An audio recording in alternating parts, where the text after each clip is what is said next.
Hey guys, thanks for watching Rise Up TV. I'm here with Emily Prozinski of EmulEos Designs. And so tell us a little bit about yourself. Well, I graduated in 2016 from Savannah College of Art and Design. And my senior collection, after I graduated, I took it up to New York and showed in New York Fashion Week. And then the adventure kind of started from there. It hasn't stopped yet. So I'm excited to see where everything goes. Awesome. So where's some of the places you've been since New York Fashion Week? Oh boy. In a short amount of time, I've been in a lot of places. Vancouver, Canada, Paris, Dubai, and Tokyo. I've also shown locally here as well. Nice. But a lot of international places that I did not expect to go.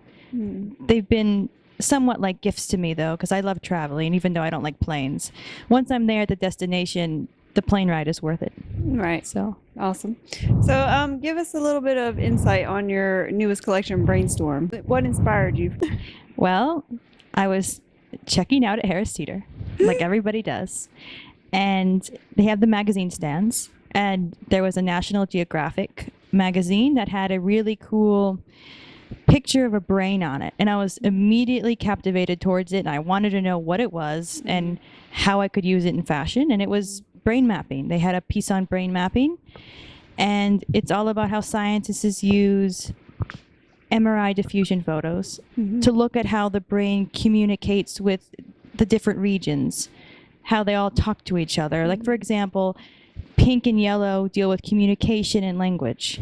And I just thought, I have to use this. I have to show the world brain mapping as a concept, but through fabric. Nice.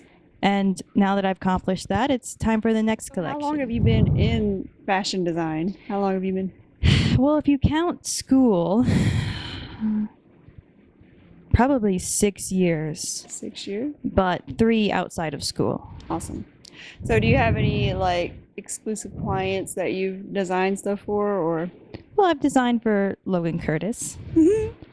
But mostly my collections are designed based off of narrative concepts or scientific concepts. So their owner is not really designed for any specific person. But hey, if you're captivated towards one of my designs, then we have a connection. You understand. It's great. So tell me a little bit about your other collections, Tougher Than Diamonds and Emesis. Well, Tougher Than Diamonds was less narrative focused and more aesthetic based. It's a bit out of left field for me. I'm normally not like that, but in 2012, I was watching a lot of K-pop, and they had I was inspired mostly by movement, I guess you could say. I always am. Movement is a big part of my garments. Yeah. And a lot of my croquis, which is called a fast fashion sketch, in my illustrations, all of them are moving. Normally they're not just standing there static. Is that the word, static? And they normally always have an expression with their body of some sort, because I think garments look best when they're moving. Right. Because then they can speak, then they can show themselves off. They have personality when they move, not when they're standing still. Yeah. And Tougher Than Diamonds, well, one, I wanted to show strength in beauty. It comes from the catchphrase, tough as nails. But instead of saying tough as nails, I think women are tougher than diamonds. Nice. It's more fitting for a woman. And so I developed this whole collection around that phrase. And the reason it's black and silver is because I think the rhinestones look best on black and silver. They show up better. And the collection then became, as it developed further, more about breaking your own inhibitions. The person in the mirror. You are your own greatest enemy at the end of the day. People can say the worst thing to you, but it's you in your own mind that you listen to the most. It's your own reflection that you have to break, because you can be a better you. Right. And Tougher Than Diamonds was all about that. It's why I have the visors and the boxing gloves. The visors are there representing how you are shaded from view in a way to your own potential.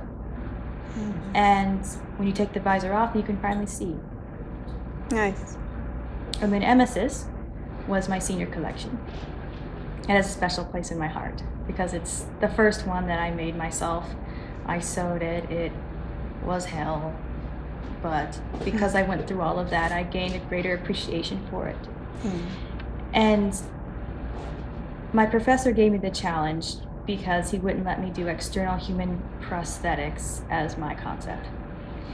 So I said, fine, I'll do internal human prosthetics. I bet no one's done that before. And so Probably I did. not. And that's why there's teeth covering everything. Because technically, false teeth is a internal human prosthetic. So I could use it as beading. And there's over 3,000 that were ordered. I drilled every single one. I sewed them on. Some are glued, so that means there's probably more than 3,000. I haven't actually counted myself. Don't want to. And it was all about, it was actually about giving hope to people. Because I was researching all these breakthroughs in experimental medical science. Like they were growing skin in labs and things like that. I thought that was really cool. People were having false jaws put in. That's why I have the little jaw jewelry. It's made from tin, and we cut them out with water jets. My designs, they're very cool. And I hand dyed all of this velvet to make it look like artificial flesh. And I put it all on, I sewed it all onto this vinyl. And so that her skin, the model's skin, will actually pop through. So then it just looks like she's skin and flesh the entire time. Wow. But yet she's artificial, but she looks human. Awesome. So it's just a mixture of flesh and steel and how we can make it work together. There's hope for people who have disabilities, who have problems out there. And that's the message I want. Tell me a little bit about EmulEos Design. And how you came up with that name. Well, I mostly just call myself EmulEos. I kind of drop the designs. It's sticked on my email though, so it's just gonna be there. But in school, I did not want, when I came out into the world, I did not want to use my name, Emily Prozinski, because one, I was born in '92, and there's about, I don't know, 3 other billion Emilys out there. Thanks, Mom. And I just didn't think it was a unique enough name to present, because a lot of people use their actual name as their brand name, and it just didn't ring true to me. So instead I looked up the origin of my name, which is the word emulus. I've spelled it differently, obviously, and there was actually, it's Latin, and back in the day there was a guy named Emulus, and he was known to be a great rival to people, and so that's how we got the verb to emulate, to be emulous, and its secondary meaning is rival. And since it is my name, I was just like, okay, my name means rival. It's a sweet name, but it actually isn't. And so I used emulous, and I changed out the OUS for an EOS because my middle name's Elizabeth, so I have 2 E's. If you look at my logo really close, there's 2 backwards E's facing each other. Oh yeah. So yeah, that's why I have it. So 2 Nice. E's, emulous. Awesome. That's why it's not it's not wrong to pronounce my name as EmulEos. That's fine too. I respond to it. 2 of your collections, you've had a hand in developing some of the fabrics. Tell us about how you developed those fabrics, and they were like one-of-a-kind fabrics, or? Yes. When I was in school, I developed a fondness for print design. And so I would make these prints through Illustrator, and I would then have them printed onto fabric. So there's one fabric you would really use for like a tablecloth, like a doily. It's completely vinyl. I actually fed it through my own printer to make sure I could test it out first. It was pure hell because my muslin, which is the sample piece before the final version, I had to cover it in 8.5 by 11 printed vinyl sheets. And this vinyl is, I'll take it out for you. It's not fun. The printer hated it. It would just chomp on it. Here it is. There it is. Nice. This is what it was white before, and then I printed on it. And this is not the one I printed. This is the professionally done one. Yeah. And so I had it laser printed. Nice. After I covered my whole muslin in it on my own. Mm-hmm. And I designed another fabric, which is another vinyl, but it's much easier to print on because it's not perforated and lacy and stuff. Mm-hmm. And I changed the colors on it, and it's also capillaries and veins, and they're reflected onto each other. And it was just to show that they were also making false veins that you could actually attach to the heart. Not false, what is the word I'm looking for? Prosthetic veins. And I just wanted to show that through my prints. And that was for Emesis for my first collection. In Brainstorm, I could not get the fabric I wanted. It was sold out, so I decided to make my own. So I ordered heaps amount of felt, and I stretched each piece out, and I sandwiched it between two other fabrics with some spray adhesive that's clear. And then my seamstresses got the wonderful job of trying to sew that into my pieces. Nice. Well, they had the hard job. They did. I did make it though, and that took hours. So it was fun. I did like it because I felt more involved. With Tougher Than Diamonds, it was more hands off, but with the other two, I felt more hands on. Nice. Okay, so in order to be a successful fashion designer, what skills do you think you need? That's another tough question because I think it's different for each person. Everyone has their own story to tell, and whether or not the general public reflects nicely on that story is, well, according to luck. I also think it's incredibly important to have patience. Things will go wrong. It's not me being negative saying, it's just a fact. And it's best to know how to bounce back, how to save pieces, or sometimes let pieces go. Sometimes some things just need to die, some ideas. Not all your ideas will flesh out. So not just patience, but perseverance is a huge key. You're going to feel like you're in a storm, you're going to feel overwhelmed. You're going to feel like you can't do it.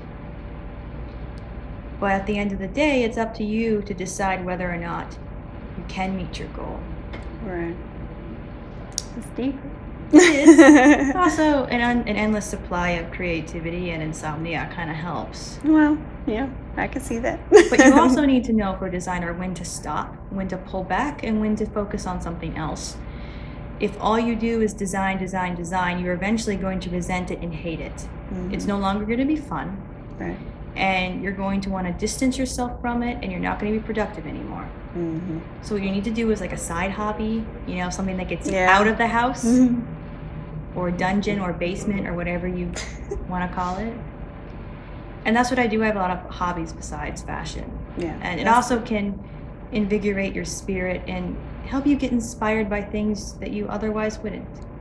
So tell me a little bit about your hobbies besides fashion. I do ride horses. I also game a lot because my brain needs something to keep it occupied if I'm not doing fashion. Gaming kind of helps settle my brain down and brings focus back into my life, as sad as that sounds. Awesome. I'm a gamer too. Yes, gaming is fun. I do have other hobbies. I'm just blanking on them right now. Oh, I do love watching ghost shows. Yeah. Like hauntings. Yeah. That's my stuff. Nice. I'm not actually scared by it. I really want to do it. I really want to go ghost hunting. So, something on my list that I need to do. Traveling is obviously very important to me. Nice. Staying in one location too long, I think, is bad for the soul. You need to experience other cultures. You need to experience other opinions, other ways of life. So that then you can reflect on your own and maybe change some things for the better. So give us a little insight on your future designs. Well, my next collection is totally different from Brainstorm, as you can find in my, I guess you could say, chronology. My collections, they don't look like each other at all. They're very different. They're very stark contrast from each other because my collections are informed by concepts, not by trends. So they're very unique in their own way. They're very diverse. My next collection is based off of a song by Imogen Heap called Neglected Space. It's a song that inspired me back in all the way 2014. That was my year, 2014. All these collections, a lot of them came from that. Where she narrates the thoughts of a decaying house, and how it feels to be abandoned, what's happening as nature is pouring in, how it's complaining, how people are sneaking into it, trespassing into its walls, how it's angry. It goes through all these emotional phases of just abandonment, like it had been a relationship and then it was just suddenly cast aside. Wow. And it hit me so hard for some reason, and I'm still attached to that song. And it inspired a collection, because sometimes you don't need a visual to be inspired. Sometimes you can be inspired by things that escape the physical boundaries of our vision, of even our tactile sense. Nice. Sometimes you can be inspired by emotion. Sometimes it's just a feeling that compels you to draw. Sometimes you can be inspired by music, and technically it is music, even though it's more of a monologue.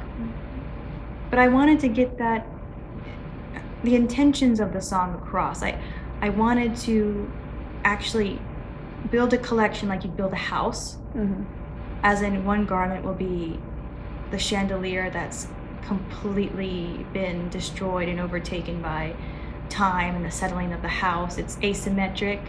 There's parts of the chandelier that are just hanging. There's another garment that's based off of the window with stained glass, real stained glass, and it's been broken, and there's ivy that's flowing in. There's another collection that's just inspired by the overgrown garden because it hasn't been kept. It's been abandoned. Nice. And features of the house, like a sunken ceiling, can be a cold shoulder. There are aspects of the decaying house, of the disruption that nature has brought in as it reclaims it, that you can incorporate into your garments, into elements.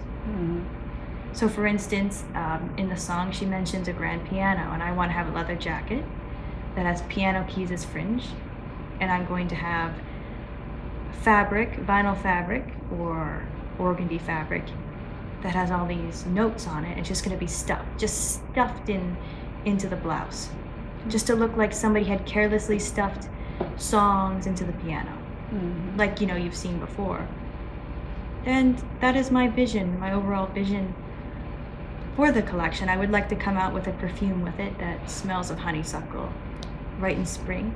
Perfume? Or Is that a new endeavor, maybe? Perhaps, yeah.